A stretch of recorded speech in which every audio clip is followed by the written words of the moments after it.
കട്ടിലിനടിയിലെ പഞ്ചസാരയും പിന്നെ ഹമീദും. അന്തറു ഉമ്മറത്തിരുന്ന് ഓലയോടുണ്ടാക്കിയ ചെറിയ കളിപ്പാട്ടങ്ങളും വെച്ച് കൊണ്ട് കളിച്ചു കൊണ്ടിരിക്കുകയായിരുന്നു. പുറത്ത് കർക്കിടക മാസത്തിലെ നല്ല കനത്ത മഴ പെയ്യുന്നുണ്ട്. പെട്ടെന്നാണ് വലിയ ഇളയം അങ്ങോട്ട് ഓടി വന്നത്. അവരുടെ മുഖത്ത് വല്ലാത്തൊരു പരിഭ്രമം ഉണ്ടായിരുന്നു. അന്തറുവിൻ്റെ അരികിലേക്ക് വന്ന് അവർ ചോദിച്ചു, "അന്തറു, നീ ഹമീദിനെ എവിടെയെങ്കിലും കണ്ടിരുന്നോടാ?" ഇളയമ്മയുടെ ചോദ്യം തീരുന്നതിന് മുൻപേ തന്നെ നെഞ്ചത്ത് കൈയും വെച്ച് അടുത്ത ചോദ്യവുമായി ഉമ്മയും എത്തി. "അന്തറു, നീ ഹമീദിനെ കണ്ടോ?" "ഞാൻ കണ്ടില്ല ഉമ്മ," അന്തറു പറഞ്ഞു. "കുഞ്ഞ് എവിടെ പോയി?" അന്തറു ആകെ അന്തം വിട്ട് ഉമ്മയെയും ഇളയമ്മയെയും മാറി മാറി നോക്കി പറഞ്ഞു. "ഞാൻ കണ്ടില്ലല്ലോ ഉമ്മ, അവൻ അകത്ത് ഉറങ്ങുകയില്ലായിരുന്നോ?" ഹമീദ് അന്തറുവിൻ്റെ കൊച്ചനിയനാണ്. 3-3.5 വയസ്സേ കാണും. പക്ഷെ ഒന്നൊന്നര കുരുത്തക്കേടാണ്. കണ്ണൊന്ന് തെറ്റിയാൽ പശുവും കിടാവും നിൽക്കുന്ന തൊഴുത്തിൻ്റെ അടുത്തേക്ക് ഓടും. ഉറങ്ങി എഴുന്നേറ്റാൽ പിന്നെ വീട്ടിലുള്ളവർക്ക് എന്തെങ്കിലും പണിയുണ്ടാക്കലാണ് അവൻ്റെ പ്രധാന വിനോദം. ഉറക്കത്തിൽ മാത്രമാണ് അവൻ പാവം. കഴിഞ്ഞ ആഴ്ചയാണ് അവൻ വീട്ടുകാരെ മുഴുവൻ ഓടിച്ചത്. തൊഴുത്തിൽ സുഖമായി കെട്ടിയിരുന്ന പശുവിൻ്റെ വാലിൽ പിടിച്ച് ഹൈഷോ എന്നും പറഞ്ഞ് ഒറ്റ വലി. പശു കയറും പൊട്ടിച്ച് ഒറ്റ ഓട്ടം. ആ പശുവാണെങ്കിൽ സാധാരണ മൂക്കും ചീറ്റി കുത്താൻ വരലാണ് പതിവ്. ആ പശുവിനെ എല്ലാവർക്കും പേടിയാണ്.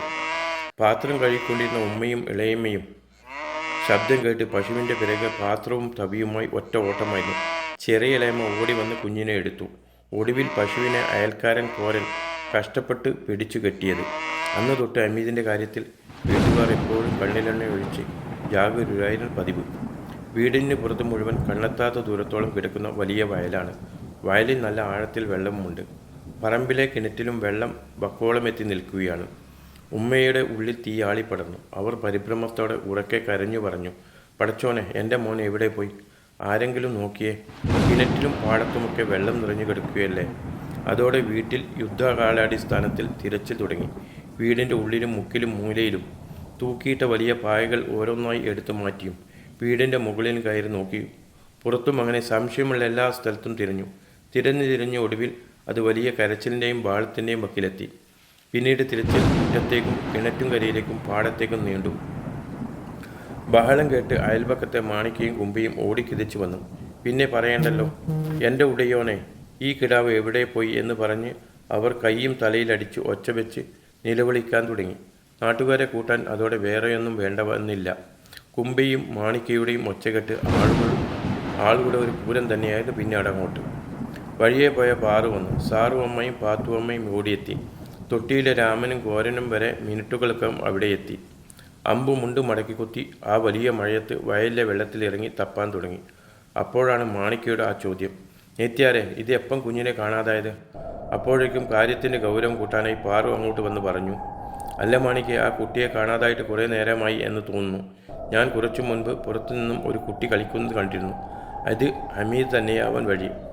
അപ്പോൾ പാത്തു അമ്മായി നെഞ്ചത്ത് കൈവച്ച് ഇടപെട്ടു, "അയ്യോ പടച്ചോനെ, പാടത്ത് നിറച്ചും വെള്ളമല്ലേ, ആ കുഞ്ഞ്." "നീ അതിപ്പോൾ തന്നെ വന്ന് പറയേണ്ടായിരുന്നു പാറു." പക്ഷെ അതോടെ ആളുകളുടെ പരിഭ്രമം ഇരട്ടിയായി. അതിനെപ്പറ്റി കൃത്യമായി ഒന്നും അറിയാത്തവർ വരെ ഇപ്പോൾ അവിടെ കൂടി നിന്ന് കാര്യങ്ങൾ പൊടിപ്പും തെങ്ങലും വെച്ച് നാട്ടുകാർക്ക് വിശദീകരിക്കുന്നുണ്ട്. കുഞ്ഞ് വൈകുന്നേരം ഉറക്കത്തിലായിരുന്നു. അവൻ എഴുന്നേറ്റ് അടുക്കളയിൽ വന്നു. ഞങ്ങൾ ചായ ഉണ്ടാക്കിക്കൊണ്ടിരിക്കുകയായിരുന്നു. കുഞ്ഞ് അപ്പോൾ തന്നെ ഞങ്ങളുടെ മുന്നിൽ കളിച്ചുകൊണ്ടിരിക്കുകയായിരുന്നു. പിന്നെ എപ്പോഴാണ് കണ്ണു തെറ്റിച്ച് പോയതെന്ന് ഒരു പിടിയുമില്ല. ഉമ്മ എങ്ങലടിച്ചുകൊണ്ട് വള്ളി പുള്ളി തെറ്റാതെ നാട്ടുകാരോട് പറഞ്ഞു. അന്തറും ആകെ പേടിച്ച് കുഞ്ഞിനെ തിരയുകയായിരുന്നു. അപ്പോഴാണ് അവൻ്റെ പുറത്ത് ഢാ എന്ന് പറഞ്ഞ് ഒരു നല്ല അടി വീണത്. തിരിഞ്ഞു നോക്കിയപ്പോൾ വലിയ ഇളയമ്മയും ചെറിയ ഇളയമ്മയും മുന്നിൽ നിൽക്കുന്നു. വലിയ ഇളയമ്മ തല്ലുകയില്ല എന്ന് അവനറിയാം. കയ്യെത്താത്ത പുറംഭാഗം തടവിക്കൊണ്ട് അന്തറു ദേഷ്യത്തോടെ ചെറിയ ഇളയമ്മയെ നോക്കി. അപ്പോൾ വലിയ ഇളയമ്മ ചോദിച്ചു, "നീ എന്തിനാ ഇവിടെ വെറുതെ നിൽക്കുന്നത്? കുഞ്ഞിനെ തിരയുകയല്ലേ വേണ്ടത്?" "ഇതൊരു നല്ല കഥ. ഞാനും ഇവിടെ കുഞ്ഞിനെ തിരയുക തന്നെ ചെയ്യുന്നു," അന്തൂർ കരച്ചിൻ്റെ വക്കോടം പറഞ്ഞു. അവസാനം നാട്ടുകാരുടെ കുറേ പിറുപിറുകൾക്കും ഉമ്മയുടെ കരച്ചിലുകൾക്കും ഒടുവിൽ അകത്തെ മുറിയിൽ നിന്നും ഒരു വിളി കേട്ടു, "ദാ കിട്ടിയേ, ഇവിടെയുണ്ട്." എല്ലാവരും ഒറ്റച്ചാട്ടത്തിനകത്തേക്ക് ചെന്നു. എവിടെയുണ്ടായിരുന്നു എന്നായി ചോദ്യം. നോക്കുമ്പോൾ മുറിയുടെ വലിയ കട്ടിലിൻ്റെ ഉള്ളിൽ ചുമരിനോട് ചേർന്നു ഇരിക്കുകയായിരുന്നു കക്ഷി. ആരോ അവനെ കാലിൽ പിടിച്ച് കഷ്ടപ്പെട്ട് പുറത്തു കൊണ്ടുവന്നപ്പോഴാണ് എല്ലാവരും ആ കാഴ്ച കണ്ടത്. ഉമ്മ അടുക്കളയിൽ ചായ ഉണ്ടാക്കുമ്പോൾ വെച്ച പഞ്ചസാരയുടെ ഡബ്ബ കട്ടിലിനടിയിലേക്ക് ഉരുട്ടിക്കൊണ്ടുപോയി അത് തുറന്ന് കൈയിട്ട് വാരി തിന്നുകയായിരുന്നു അവൻ.